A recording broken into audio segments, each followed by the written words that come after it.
में एक बार फिर आपका स्वागत है और बात इजरायल दूतावास के पास हुए धमाके की, जिसमें 1.5 दर्जन कैब चालकों से पूछताछ हुई। सूत्रों के हवाले से खबर है कि इस मामले में दिल्ली पुलिस की स्पेशल सेल ने पूछताछ की है। जिन कैब ड्राइवरों से पूछताछ की गई वो धमाके के दौरान उस इलाके में एक्टिव थीं। इसी बीच जांचकर्ताओं को ब्लास्ट के समय पर घटनास्थल के आसपास के मोबाइल टावर का डेटा मिला है। इसके मुताबिक धमाके के वक्त क्षेत्र में 45,000 मोबाइल फोन काम कर रहे थे। हालांकि इतने बड़े डेटा में से संदिग्धों की जानकारी निकालना एक बड़ी चुनौती है। राजधानी दिल्ली में हुए धमाके को 27 घंटों से ज्यादा का समय हो चुका है। हालांकि अभी तक जांच एजेंसी और पुलिस के हाथ कोई बड़ी सफलता नहीं है, लेकिन इस दौरान जैश-उल-हिंद नाम के एक नए आतंकवादी संगठन ने इस हमले की जिम्मेदारी ली है। वहीं एजेंसियां अभी तक इस दावे की पुष्टि नहीं कर रही हैं।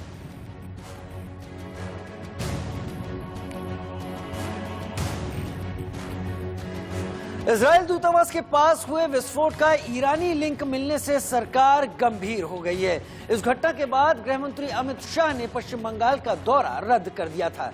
भारत इजरायल राजनयिक संबंध की 29वीं वर्षगांठ पर हुए इस हमले में कई सवाल खड़े हुए हैं। दूतावास के बाहर हुए आईडी ब्लास्ट ने फिर से 2012 की घटना की याद ताजा कर दी है। उस वक्त इजरायल के एक राजनयिक की कार को प्रधानमंत्री आवास के पास धमाके से उड़ा दिया गया था। ठीक वैसा ही वाकया शुक्रवार को इजरायली दूतावास के बाहर देखने को मिला है। 6 तस्वीरें आपके टीवी स्क्रीन पर है। 5 तस्वीरें बता रही हैं इस पूरी घटना की सिलसिलेवार जानकारी, कब कब क्या क्या हुआ और इस वक्त जांच एजेंसियां क्या कर रही हैं। और इजरायली दूतावास के पास हुए धमाके की इनसाइड स्टोरी बता रहे हैं India news reporter Aditya Nayar. Investigation NIA Delhi police special cell और पता लग रहा है कि खुद इजरायल से मोसाद भी दिल्ली में उतर रहा है इस पूरे मामले को इन्वेस्टिगेट करने के लिए।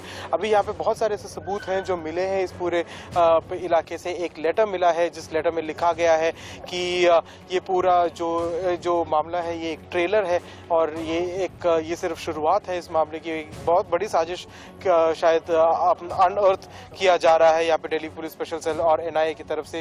उसके अलावा इस पूरे मामले पे अभी दिल्ली पुलिस के special cell DCP Pramod Kushwaha यहाँ पे आके इस पूरे मामले का संज्ञान लेते हुए और यहाँ पे इन्वेस्टिगेशन को लीड करते हुए और खुद अमित शाह ने, जो होम मिनिस्टर अमित शाह है, उन्होंने कहा है कि इस पूरे मामले को जल्द से जल्द इस मामले की जड़ तक पहुँचना जरूरी है। अभी तक 2 सस्पेक्ट्स पाए गए हैं जो गाड़ी में ट्रैवल करते हुए यहाँ पे बम फेंक के ऐसा कहना है पुलिस का सीसीटीवी फुटेज में देखकर। और इसके अलावा अभी तो जो पता लग रहा है वो ये है कि जो एक स्मॉल लेवल का ब्लास्ट था वो उसमें अमोनियम नाइट्रेट का भी इस्तेमाल किया गया। तो एक प्री मेडिटेटेड पूरा ये मामला है, ये प्री प्लान्ड है, प्री मोटिवेटेड है और यही देखना है कि क्या एक रिवेंज एक्टिविटी है या इजरायल के खिलाफ और इसके पीछे कौन सा ऐसा ऑर्गेनाइजेशन है, कौन सा टेररिस्ट ऑर्गेनाइजेशन है जो ये पूरा मामला लीड कर रहा था। कैमरा पर्सन सेतु के साथ मैं आदित्य नायर, इंडिया न्यूज दिल्ली। उत्तराखंड के हरिद्वार से जिला पंचायत की बोर्ड बैठक में जमकर हंगामा हुआ। उत्तराखंड के हरिद्वार में जिला पंचायत की बोर्ड बैठक शुरू होने से पहले ही हंगामा खड़ा हो गया। बैठक में खड़ंजा कुतुबपुर सीट से जिला पंचायत सदस्य विजेंद्र चौधरी ने जिला पंचायत के उपाध्यक्ष राव अफाक अली की सदस्यता पर सवाल उठाए। इसके बाद दोनों के बीच तीखी नोकझोंक हो गई।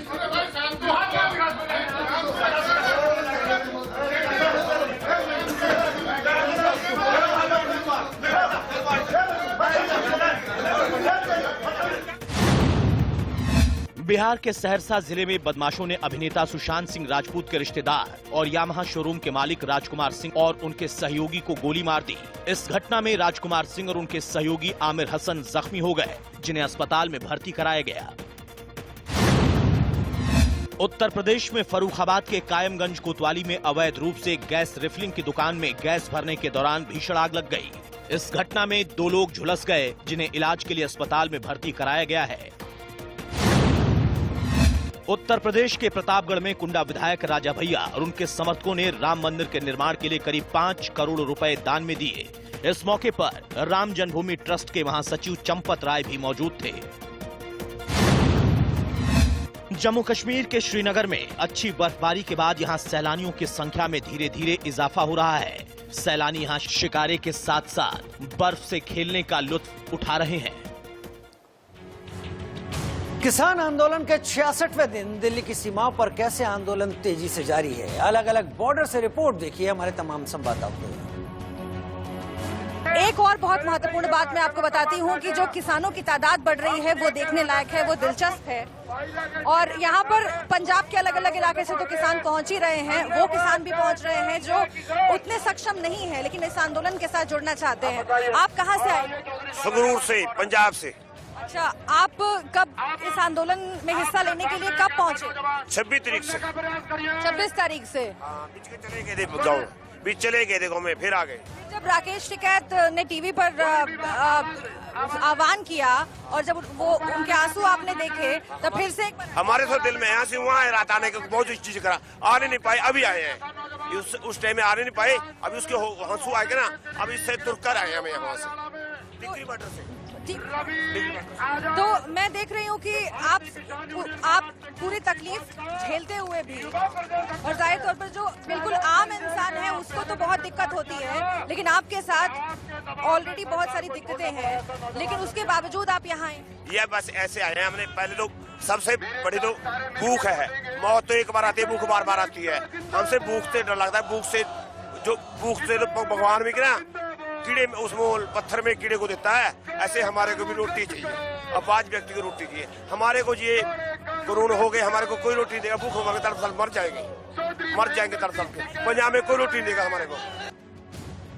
हम आपको दिखाएं तो अभी भी जो टेंट लगे हुए थे किसानों के, वो अभी भी बैठे हुए हैं। इसके साथ साथ हरियाणा के अलग अलग इलाकों से जो किसान हैं वो और ज़्यादा संख्या में बढ़ रहे हैं। तो कहीं ना कहीं इस घटना के बाद जिस तरह से पुलिस सख्त होती नजर आई, सरकार सख्त होती नजर आई, और उसके बाद गाजीपुर बॉर्डर से राकेश टिकैत का जो भाषण रहा इमोशनली, उसके बाद से कहीं ना कहीं सरकार पर अब किसान भी दबाव बनाने में लगातार लगे हैं। तो एक तरफ जो स्थानीय लोग हैं वो इस बात का विरोध कर रहे हैं कि यहाँ से किसानों को हटाया जाना चाहिए। अब किसानों को भी ये डर सताने लगा है क्योंकि जो मामले दर्ज किए गए उसमें लगातार जो किसान नेता हैं उनके ऊपर गिरफ्तारी की तलवार लटकी हुई है।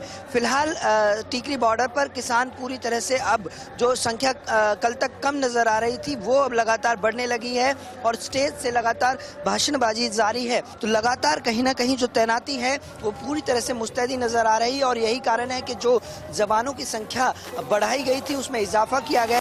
साफ जाहिर था जो किसान नेता जिस तरह से ये बात कर रहे थे कि 26 जनवरी को जो ट्रैक्टर मार्च निकाला जाएगा वो शांतिपूर्ण रहेगा, लेकिन हिंसक घटना के बाद अब कहीं ना कहीं मुस्तैदी को तो बढ़ाया ही गया है, साथ ही साथ पूरी तरह से सख्ताई भी बढ़ती जा रही है। क्योंकि एक तरफ जो स्थानीय लोग हैं वो इस बात का विरोध कर रहे हैं कि जो किसान नेता हैं, जो किसान हैं, वो लगातार जो रोड जाम कर बैठे हुए हैं, उनसे लोगों को काफ़ी तकलीफ हो रही है। लगभग आधा दर्जन पेट्रोल पंप इसी रोड पर हैं, 1 किलोमीटर के दायरे में है, लेकिन अब 2 महीने से ज़्यादा का वक्त हो चला है तब से ये पेट्रोल पंप इसी तरह से बंद पड़े हुए हैं और ये एक बड़ा नुकसान है। और इसी को लेकर लगातार जो आसपास के लोग हैं वो इस बात का विरोध कर रहे हैं कि यहाँ से किसानों को अब हटना चाहिए। इसके अलावा दूसरी तस्वीर यदि आपको दिखाई जाए तो जो सामने दुकानें हैं ये भी पूरी तरह से बंद पड़ी हुई हैं और सैकड़ों की तादाद में ये दुकानें हैं।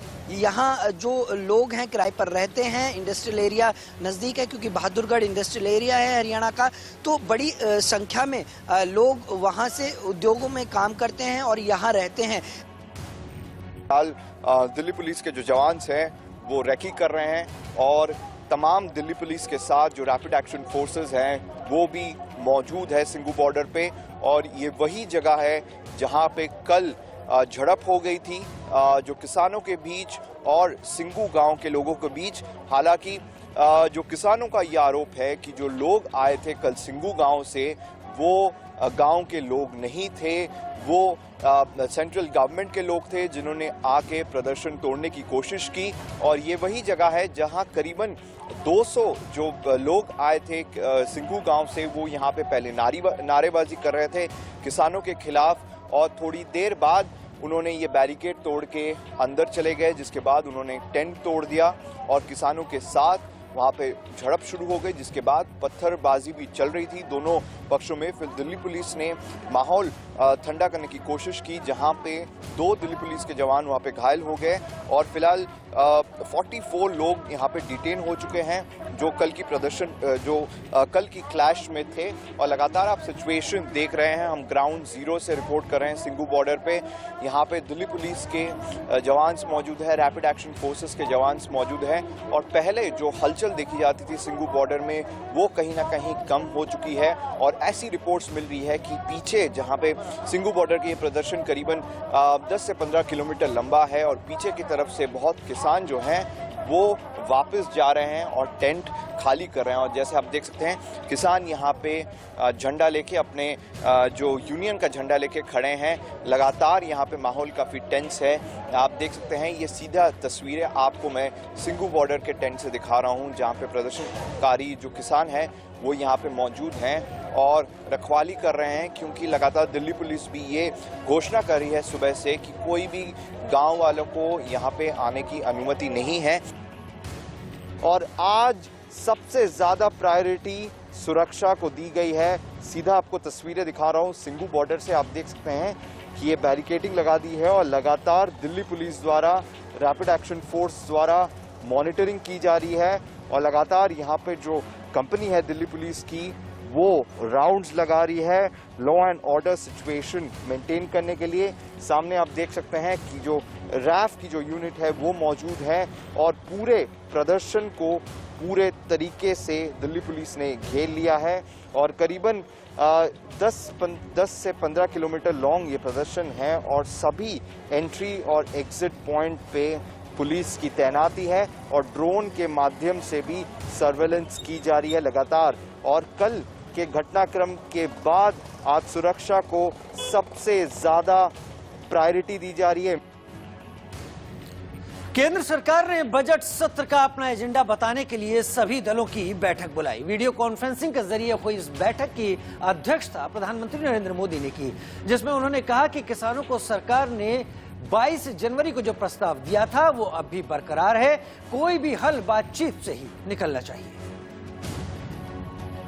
जहां तक किसानों का विषय आपने स्पर्श किया है, मैं 22 तारीख की किसानों के साथ नरेंद्र सिंह जी तोमर और समिति की जो मीटिंग हुई, उसके बाद जो नरेंद्र सिंह जी तोमर ने कहा है उसको मैं दोहराना चाहता हूं और आज भी आपके माध्यम से वही मैसेज मैं कन्वे करना चाहता हूं।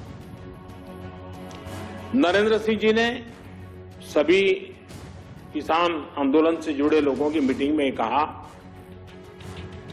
कि हम लोग आज समझौते पर नहीं आ पा रहे हैं, हमारी तरफ से ये प्रस्ताव आपको हम दे रहे हैं, आप जाकर के चिंतन मनन कीजिए और मैं एक फोन कॉल पर दूरी पर हूं, आप जब भी मन बना लें मैं कुछ ही घंटों में आपके साथ मिलने का कार्यक्रम और स्थान तय कर लूंगा। भारत सरकार का वो प्रस्ताव आज भी वैसे का वैसा खड़ा है। आपके जितने भी परिचित आंदोलनकारी हैं आप उनको जरूर बताइए कि तोमर जी ने तो स्पष्ट शब्दों में कहा हुआ है कि भाई ये हमारा प्रस्ताव है, आप आइए, एक फोन कॉल कीजिए, बात आगे बढ़ेगी। और मुझे विश्वास है कि आप सब भी चाहते हैं कि बातचीत से इसका समाधान निकलना चाहिए और सरकार भी लगातार प्रयास कर रही है कि इसका समाधान बातचीत से होना चाहिए। उत्तर प्रदेश के मुरादाबाद में बड़ा सड़क हादसा हो गया। उत्तर प्रदेश के मुरादाबाद में बस ट्रक में टक्कर से हुए हादसे में 10 लोगों की मौत हो गई और 25 से ज्यादा लोग घायल हो गए। कई घायलों की हालत गंभीर है। दिल्ली में इजरायली दूतावास के पास धमाके की जिम्मेदारी आतंकी संगठन जैश उल हिंद ने ली है। संगठन ने इस बात का दावा सोशल मीडिया पर किया। हरियाणा के रेवाड़ी में बीजेपी कार्यकर्ताओं ने तिरंगा सम्मान यात्रा निकाली, जिसमें बड़ी संख्या में लोग शामिल हुए।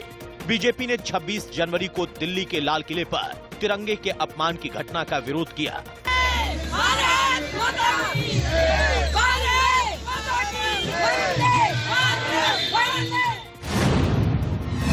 आगरा के लड़ामदा गांव में महिला सीनियर नेशनल रेसलिंग चैंपियनशिप का उत्तराखंड की राज्यपाल बेबी रानी मौर्य ने उद्घाटन किया। इस प्रतियोगिता में 300 से ज्यादा महिला पहलवान हिस्सा ले रही हैं। महात्मा गांधी की 73वीं पुण्यतिथि पर राष्ट्रपति ने श्रद्धांजलि दी। वहीं पीएम मोदी और रक्षा मंत्री राजनाथ सिंह ने भी राजघाट पहुंचकर नमन किया। दूसरी ओर उत्तर प्रदेश के लखनऊ में सीएम योगी ने बापू की प्रतिमा पर फूल चढ़ाकर उन्हें याद किया।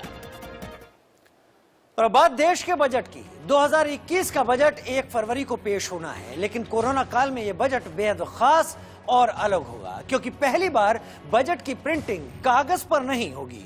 पहली बार संसद में पेपरलेस बजट पेश किया जाएगा। मोबाइल फोन पर ही पूरे बजट को देखा जा सकेगा। यूनियन बजट मोबाइल ऐप पर भी उपलब्ध होगा और ये बजट ऐप हिंदी और अंग्रेजी में मौजूद होगा। एंड्रॉयड और आईओएस दोनों ही प्लेटफॉर्म पर आप इस बजट को इस ऐप के जरिए देख सकते हैं। इस बार इकोनॉमिक सर्वे भी कागज पर नहीं छपेगा। कोरोना महामारी की वजह से पेपरलेस बजट पेश करने की तैयारी है। सर, आप क्या चाहती हैं कि इस बार जो बजट आ रहा है उसमें क्या कुछ तब्दीली हेल्थ केयर डिपार्टमेंट के लिए लाए? जिस तरह से बजट की जो फीलिंग आ रही है और आ रही है गवर्नमेंट से, ये सबको पता है कि हेल्थ केयर सबसे इम्पॉर्टेंट सेगमेंट है और सबसे डेवलपमेंट और रिस्ट्रक्चरिंग फाइनेंस वाइज इसमें ही होगा। जो हमारा जीडीपी है जो 1.58 जो एक्सपेंडिचर है इंडिया में बहुत ही कम है हर कंट्री के कंपेयर से। यूएसए में 17 यूएसए में 17 है, इवन चाइना में 5 है। तो हमें लगता है कि जो एक्सपेंडिचर है जो हेल्थ पे पहले से ही निगलेक्टेड है, डेफिनेटली निगलेक्टेड है, लेकिन अगर 10 साल आप देखोगे तो हर साल इम्प्रूव हो रहा है। लेकिन जो ड्रास्टिक इम्प्रूवमेंट की जो एक्सपेक्टेशन है वो रॉकेट साइंस ही कर सकता है, लेकिन डेफिनेटली वी आर एक्सपेक्टिंग कि जो पैंडेमिक के ड्यूरिंग जो सबसे ज़्यादा जो डॉक्टर सफ़र हुए हैं, जो कोविड वॉरियर सफ़र हुए हैं, वो मोस्टली उनकी सोशल सिक्योरिटी की सबसे बड़ी इशू हुई। जो प्राइवेट डॉक्टर्स हैं उनके लिए फैसिलिटीज़ नहीं थी, जो कोविड वॉरियर थे, जो गवर्नमेंट थे उनके लिए फैसिलिटीज़ थी, तो कुछ लोगों को मिली, कुछ लोगों को नहीं मिली। तो एक बहुत बड़ी ये ज़रूर कंसर्न है डॉक्टरों का कि अगर हम पेंडेमिक के लिए खड़े होते हैं तो हमारे साथ कितनी सिक्योरिटी है हमारी। 1 फरवरी को बजट पेश हो रहा है, आप लोग क्या? हमारी वित्त में दिनेश पारिक शेयर मार्केट से ब्रोकर हूं और मेरी वित्त मंत्री जी से यही गुजारिश है कि जो हमारे शेयर मार्केट में सिक्योरिटी ट्रांजैक्शन टैक्स होता है उसको हटाया जाए और एक लॉन्ग टर्म कैपिटल गेन पे इन्होंने टैक्स लगाया है उसमें इनको कम किया जाना चाहिए या हटा देना चाहिए। यही हमारी है, क्योंकि ये कोरोना महामारी के बाद में पहला बजट है और सभी लोग इससे निकले हैं, अभी निकल रहे हैं और निकलने की कोशिश कर रहे हैं। तो हमारी यही आशा है कि इस बार थोड़ा सॉफ्ट बजट और इन्वेस्टर फ्रेंडली बजट होना चाहिए। जैसा कि आप चूंकि शेयर मार्केट में काम करते हैं, आपका शेयर मार्केट तो बहुत उछाल पे जा रहा है, 50,000 के पार पहुंच चुका है, फिर भी आपको लगता है कि कोई तमाम चीजें और बदलाव की जरूरत है, कोई अच्छे की जरूरत है? नहीं, ये जिस हिसाब से ये फ्रेंडली कर रहे हैं अभी सब चीज़ों में लिबरल हो रहे हैं, उसी तरह से आगे भी जो सेक्टर में आना बाकी है डिसइन्वेस्टमेंट वगैरह गवर्नमेंट पीएसयू में और उनमें आना चाहिए। और जो छोटे जो पहले लोग थे अभी के वो लोगों का ज़्यादा से ज़्यादा इस साल में जैसे जुड़ा हो रहा है और भी आगे ज़्यादा से ज़्यादा लोग शेयर मार्केट से जुड़ा हो और वो लोग काम करें, ऐसा हमारी आशा है। काम करें, बिल्कुल। और लोग भी हैं। सर, क्या कहेंगे आप, किस तरीके से चाहते हैं कि बजट आए ताकि आप लोग हर साल बजट के लिए हर कोई चाहता है, आप क्या करते हैं, नौकरी करते हैं, बिजनेस करते हैं? मैं जॉब करता हूँ। I am working in a logistic sectors basically. So first of all, तो I would definitely say कि government has done a tremendous job by containing this epidemic. काफ़ी लंबी महामारी चली है, उम्मीद से कहीं ज़्यादा 3 महीने की जगह पे ये तकरीबन 8-9 महीने खिंच गई है। और जो मिडिल क्लास था वो स्पेशली इसके लिए बिल्कुल प्रिपेयर्ड नहीं था। तो सिंस इतने लंबे स्लो डाउन के बाद अब जब ये बजट आ रहा है तो बजट से लोगों की उम्मीदें काफ़ी ज़्यादा है, स्पेशली मिडिल क्लास की, क्योंकि मिडिल क्लास ने इस समय जो भी है सब चीज़ें झेली है। पे कट्स उन्होंने सहन किया है और जो भी बाकी के जो एक्स्ट्रा खर्चे हैं वगैरह, तो लोगों ने अपनी जितनी कहते हैं ना कि अपनी जो थ्रेशोल्ड थी, जो पुरानी इनकम के हिसाब से बना रखी थी, उसको मैच करने के अंदर अपनी सेविंग्स वगैरह जो भी चीज़ें उनको काफ़ी हद तक उन्होंने यूज़ किया है। सो मेरी एक ही उम्मीद है और एक रिक्वेस्ट है वित्त मंत्री जी से कि जो स्पेशली नौकरी पेशा लोग हैं, जो बेचारे नहीं पहुंच पाए हैं किसी रीज़न से, जिनको सैलरी कट वगैरह का सामना करना पड़ा है, उनके लिए स्पेशली कुछ टैक्स वगैरह में रियायत दें। कोरोना काल के बाद उम्मीद बहुत सारी, उम्मीद ढेर सारी, उम्मीद कईयों को। देखते हैं निर्मला सीतारमण कितनों की उम्मीद पूरी कर पाती है। आँख कान खोल